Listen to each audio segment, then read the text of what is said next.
আব্দুল্লাহ ইবনে আব্বাস রাদিয়াল্লাহু তাআলা আনহুমা কোরআনের আয়াত শুনিয়ে দিচ্ছেন, ওই ইহুদি শোনো, মুসা আলাইহিস সালাতু ওয়াস সালাম উনি যখন ওনার দলবল নিয়ে সেই মিশর থেকে আল্লাহর হুকুমে মাদায়ান শহরের দিকে রওনা দিয়েছিলেন, রাত্রেবেলা রওনা দেওয়ার পরে শেষ রাত্রে উনি যখন আস্তে আস্তে সেই নীল দরিয়ার সামনে আসলেন, সামনে যাওয়ার মতো আর কোনো জায়গা নাই, নীল দরিয়া, পিছন দিক দিয়া ফেরাউনের বাহিনী চলে আসছে।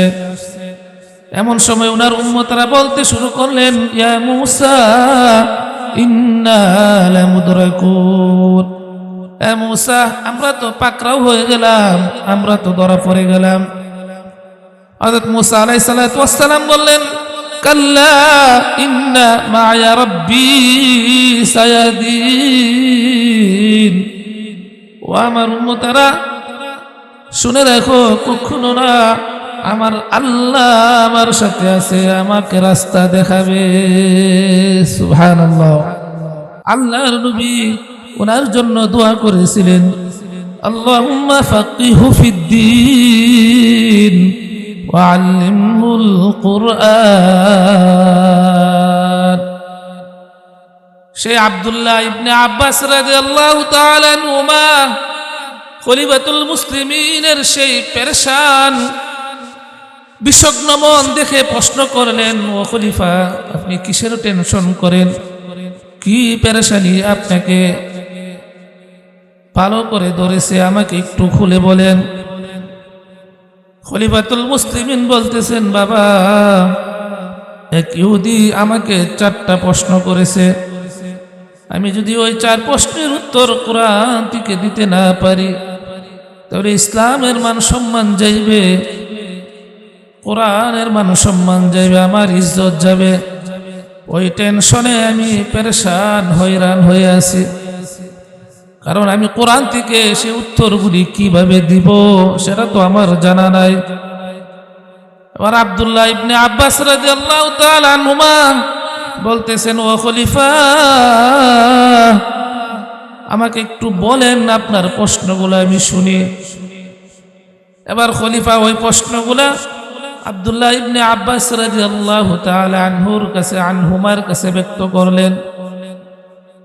আব্দুল্লাহ বলতেছেন, ও খলিফা আপনি কোনো টেনশন করেন না, চিন্তা করেন না, আমি আব্দুল্লাহ আপনার পক্ষ হইয়া কুরআনুল কারীম থেকে এই ইহুদির 4 প্রশ্নের উত্তর দিয়া দিব।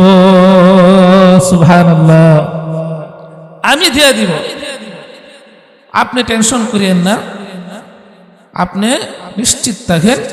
আপনি একটা কাজ করেন, ইহুদিকে বলেন একটা সময় নির্ধারণ করেন, একটা জায়গা নির্ধারণ করেন, সে আসক, আমি তার প্রশ্নের উত্তর সুন্দরভাবে একে একে সব কোরআন থেকে দিয়ে দিব, কোরআনের বাইরে আমি যাব না।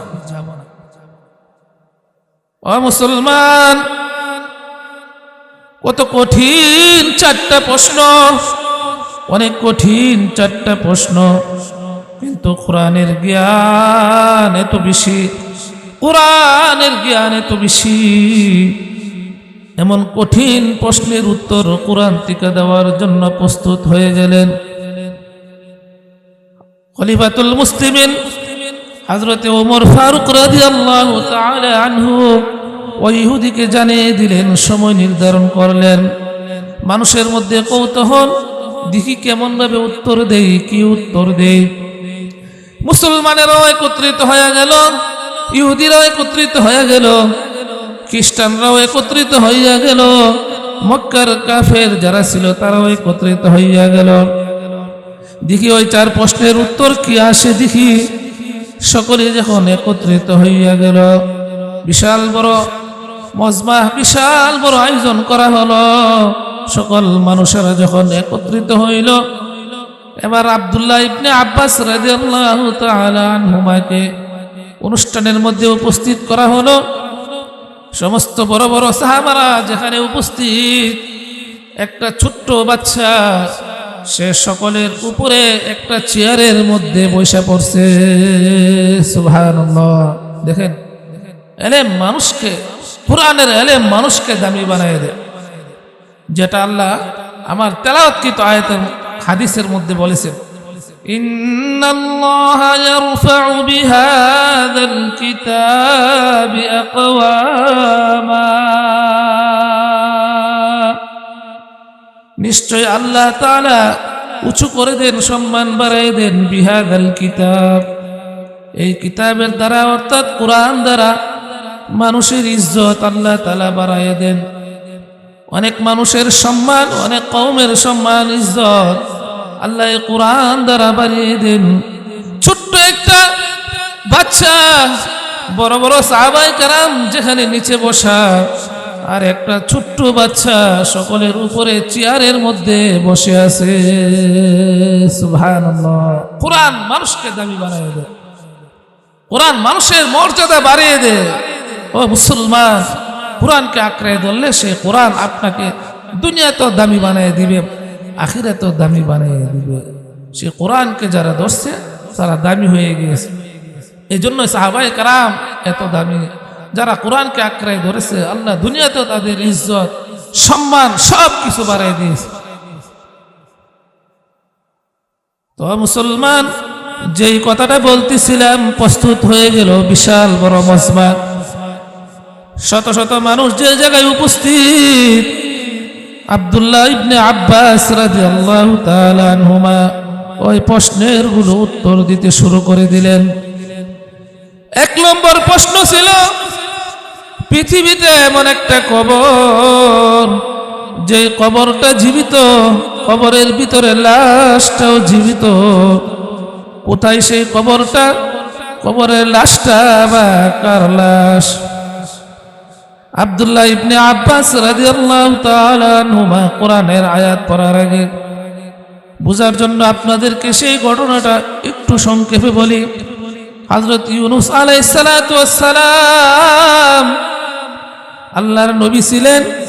দীর্ঘদিন পর্যন্ত দিনের দাওয়াত দেওয়ার পরে ওনার এলাকার মানুষেরা যখন আর ওনার ডাকে সাড়া দেয় না, ওই এলাকা ছেড়ে উনি অন্যত্র চলে গেলেন। আল্লাহর হুকুম ভীতি রেখে, আল্লাহর আদেশ পাওয়ার অপেক্ষা না করে ওনার এলাকা ছেড়ে উনি অন্যত্র চলে গেলেন, রওনা দিলেন।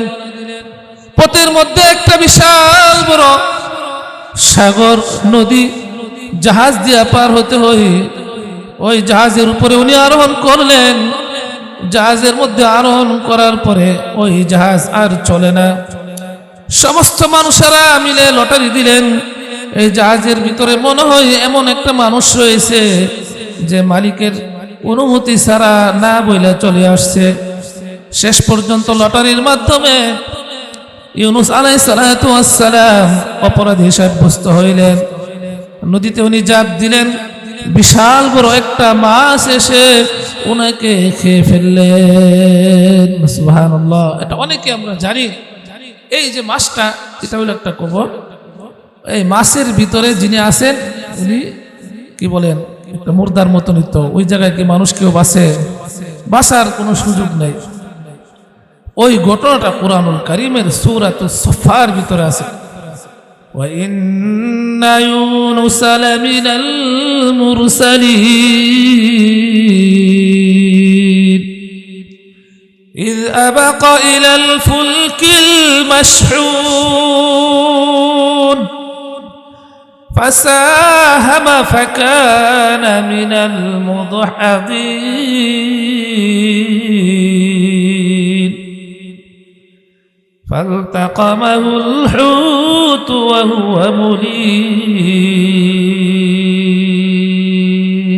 الله أكبر নিশ্চয় ইউনূস নবী আল্লাহর পক্ষ থেকে উনি একজন নবী।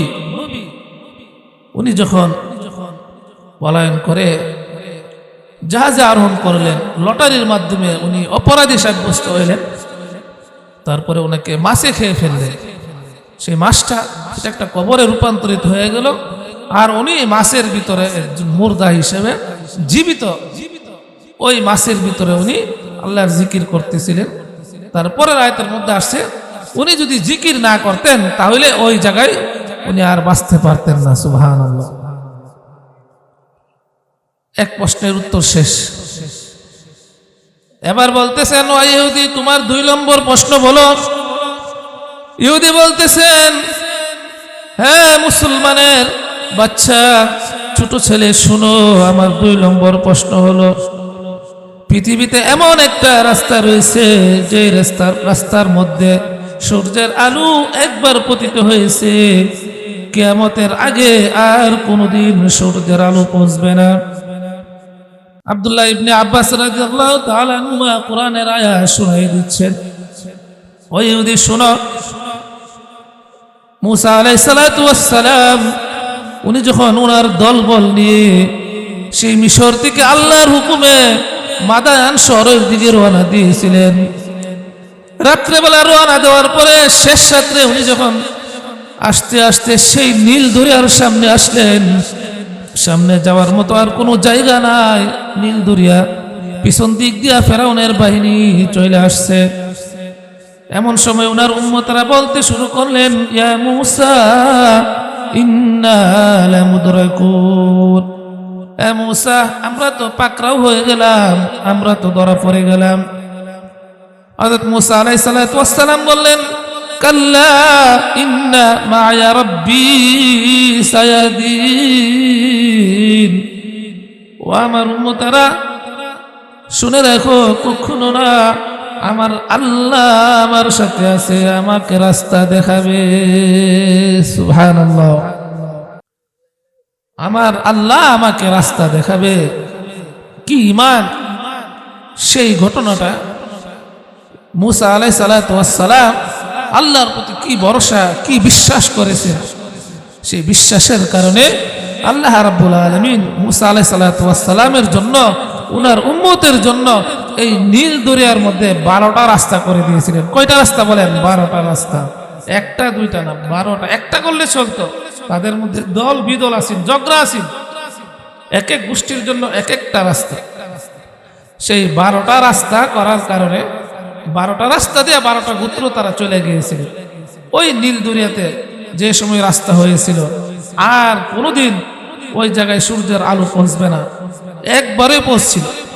সেই বিষয়টা কোরআনুল কারীমের ভিতরে আল্লাহ রাব্বুল আলামিন উল্লেখ করেছে। فلما تراءى الجمعان قال أصحاب موسى إنا لمدركون। মুসা আলাইহিস সালাতু ওয়াস সালাম সামনে দুনিয়া, পিছনে ফেরাউনের বাহিনী যখন একত্রিত, এমন সময় তারা বলতেছেন, এ মুসা আমরা তো ধরা পড়ে গেছি। মুসা আলাইহিস সালাতু ওয়াস সালাম বলতেছেন, কাল্লা ইন্না মা'য়া রাব্বী সায়াহদিন, না না, আমার রব অবশ্যই আমাকে রাস্তা দেখাবে। পরের আয়াতে আল্লাহ ঘোষণা করতেছেন, ওয়াওহাইনা ইলা মূসা আন ইদরিব বিআসাকাল বাহর فانفلق فكان كل فرق كالطود العظيم। আল্লাহ রাব্বুল আলামিন ওহী নাজিল করলেন, মুসা তোমার হাতে যে লাঠি রয়েছে সেই লাঠি দ্বারা সাগরের মধ্যে আঘাত করো। মুসা আলাইহিস সালাতু ওয়াস সালাম আল্লাহর হুকুম পাইয়া লাঠি দ্বারা সাগরের মধ্যে আঘাত করার সাথে সাথে আল্লাহ রাব্বুল আলামিন ওই সাগরের ভিতরে 12টা রাস্তা করে দিয়েছে। সুবহানাল্লাহ, 12টা রাস্তা করে দিয়েছে। এই যে রাস্তাগুলো হয়েছে, ওই জায়গায় সূর্য যে পড়ছে আর কোনোদিন সূর্য, বলেন কত কঠিন উত্তর, কোরআন থেকে উত্তর দেওয়া, কত জ্ঞান, কত বুদ্ধি হইলে সম্ভব, তীক্ষ্ণ জ্ঞান থাকলে পারা যায়। 2 নম্বর প্রশ্নের উত্তর শেষ। 3 নম্বর প্রশ্ন, পৃথিবীতে একটা কবর আছে, যে কবরটা একটা জেলখানা রয়েছে, যেই জেলখানাটা এমন যার ভিতরে আসামি শ্বাস পালানো যায় না, জেল থেকে বাইর হওয়ার পরে সে শ্বাস পালাইতে পারে। সেই 3 নম্বর প্রশ্নের উত্তর আব্দুল্লাহ ইবনে আব্বাস রাদিয়াল্লাহু তাআলা আনহুমা কোরআনের এক আয়াত তেলাওয়াত করে সকল মানুষকে, সেই ইহুদিকে সহ সকলকে জানাই দিয়েছেন। আল্লাহ রাব্বুল আলামিন বলেন, আল্লাহু আখরাজাকুম মিন বুতুনি উম্মাহাতিকুম লা তা'লামুনা শাইআ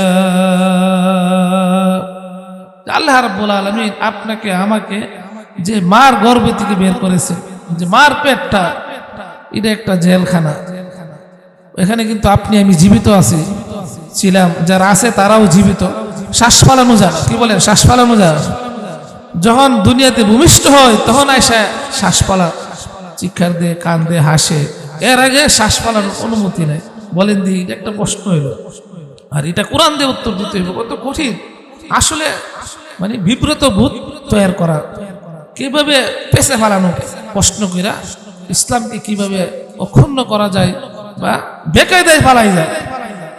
যে মার গর্ভে বাচ্চা শ্বাস ফালাইতে পারে না, সে যখন দুনিয়াতে ভূমিষ্ঠ হয় তখন সে শ্বাস ফালা, এটা হলো তার একটা জেল, নির্দিষ্ট একটা পরিমাণ জেলখানা।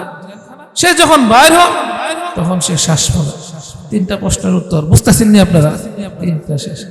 4 নম্বর প্রশ্নটা হইলো, খুব সংক্ষেপে বলি, সময় শেষ। 4 নম্বর প্রশ্নটা ছিল, পৃথিবীতে 2 জন মানুষ একত্রিত হয়ে জন্মগ্রহণ করছে, যমক ছিলেন, আবার পৃথিবী থেকেও তারা একসাথে যমক মৃত্যুবরণ করেছেন, একসাথে তাদের মরণ হয়েছে। সম্ভবত সামান্য তাদের বয়সটা 100 বছর ডিফারেন্স হয়। এটা কিভাবে হয়? আল্লাহ যদি করে হয়, সেই বিষয়টা কোরআনের আয়াত পড়ার আগে আপনাদেরকে বুঝাই। আল্লাহর একজন নবী ছিলেন উযাইর আলাইহিস সালাতু ওয়াস সালাম। উনি একবার ফিলিস্তিনে সফর করতেছেন। সেই ফিলিস্তিনে যাওয়ার পরে দেখেন ওই এলাকার মানুষদের এমন অবস্থা, প্রত্যেকটা মানুষ ঘর বাড়ি উপর অবস্থায় পড়ে আছে, ছাদের উপরে মানুষ, গাছের উপরে মানুষ। বুখতে নাসর জালেম বাদশা ছিলেন, এমন ভাবে মানুষকে অত্যাচার করছে, মারছে, বাড়িঘর ভাঙছে, কোনো কিছু নাই, সব কিছু তছনছ করে দিয়েছে। সেই ফিলিস্তিনের সবগুলো এলাকার মানুষ ঘর বাড়ি ছিন্ন বিচ্ছিন্ন হয়ে লন্ড বন্ড হয়ে পড়ে, এমন ভাবে পড়ে আছে যে দেখার মতো বিব্রতকর পরিস্থিতি। হযরত উযাইর আলাইহিস সালাতু ওয়াস সালাম যখন আয়েশা এই অবস্থাটা দেখছে, মনে মনে চিন্তা করতেছে, আল্লাহ কিভাবে এই মানুষগুলোর আবার জীবিত করবে। এ ধরনের একটা চিন্তা ওনার ভিতরে আসছে। আল্লাহ রাব্বুল আলামিন ওনাকে সাথে সাথে মৃত্যু দান করলেন। সুবহানাল্লাহ বলি, ওনার মৃত্যু হয়ে গেছে। মৃত্যু অবস্থায় উনি 100 বছর পর্যন্ত এই অবস্থায় মৃত্যু অবস্থায় ছিলেন। 100 বছর পরে আল্লাহ ওনাকে আবার জীবিত করলেন। জীবিত হওয়ার পরে জিজ্ঞাসা করলেন, আল্লাহ তুমি কত বছর ছিল, কত বছর এই অবস্থা ছিল? বলতেছে 1 দিন অথবা তার চেয়ে কিছু কম। আল্লাহ বলতেছেন, না মিয়াতান, 100 বছর পর্যন্ত এই ঘুমে তুমি ছিলা। সুবহানাল্লাহ বলি, 100 বছর পর্যন্ত উনি ঘুমে ছিলেন। সেই 100 বছর যিনি ঘুমে ছিলেন, এই জন্য এই বছরটা ওনার বাইরে গেছে। ওনার বাইরের বছরটা কমে গেছে, আইসে একসাথে, মৃত্যুবরণ হয়েছে একসাথে, কিন্তু ওনার 100 বছরের বয়স কমে গেছে। এই বিষয়টা কুরআনুল কারীমে সূরা বাকারার শেষ দিকে আছে, যেটা আল্লাহ উল্লেখ করেছেন, আও কাল্লাযী মাররা আলা ক্বরয়াতিন ওয়া হিয়া খাবিয়াতুন আলা উরুশিহা قال أنى يحيي هذه الله بعد موتها فأماته الله 100 عام ثم بعثه قال كم لبثت قال لبثت يوما أو بعض يوم শেষ। 1 মিনিট। এখানে আল্লাহ নবীকে বলতেছেন, ও নবী, আপনি দেখেন নাই যায় উনি যখন জনপদ দিয়ে যাইতেছিলেন, সেই জনপদের মানুষগুলোর অবস্থা দেখে উনি মনে মনে চিন্তা করছে কিভাবে মানুষগুলো আবার জীবিত হবে। আল্লাহ তার মৃত্যু দান করলেন 100 বছর পর্যন্ত। সুম্মা বাসা, তারপরে আবার ওনাকে জীবিত করলেন। জীবিত করার পরে জিজ্ঞাসা করতেছেন, কতদিন ছিলাম?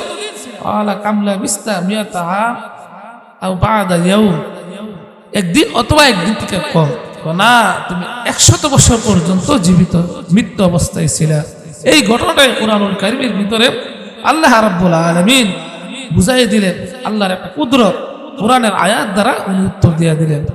এই ছিল ইহুদিদের একটা চক্রান্ত। তারা বিভিন্ন সময় বিভিন্নভাবে কঠিন কঠিন প্রশ্নের মাধ্যমে মুসলমানদেরকে ইসলাম ধর্মকে হেয় প্রতিপন্ন করার চেষ্টা করতে। কোরআনের জ্ঞান যাদের ভিতরে আছে কখনো তাদেরকে হারাইতে পারে না। কোরআনের জ্ঞান যাদের মধ্যে থাকে আল্লাহ তাদেরকে দুনিয়া সব কিছুর উপরে প্রাধান্য দান করেছে। এই জন্য এই কোরআনের সাথে আপনি আমি সম্পর্ক রাখলে আল্লাহ আপনার ইজ্জত বাড়াই দেবে। কি বলেন, ঠিক কিনা? আল্লাহ রাব্বুল আলামিন আমাদের সকলকে কোরআনের সাথে সম্পর্ক রাখা দুনিয়া এবং আখিরাতের শান্তি হাসিল করার তৌফিক দান করুক। আল্লাহ রাব্বুল আলামিন এই মাহফিলকে কবুল করুক। আল্লাহ রাব্বুল আলামিন আমাদের সকলকে দুনিয়া এবং আখিরাতে কামিয়াবি হাসিল করার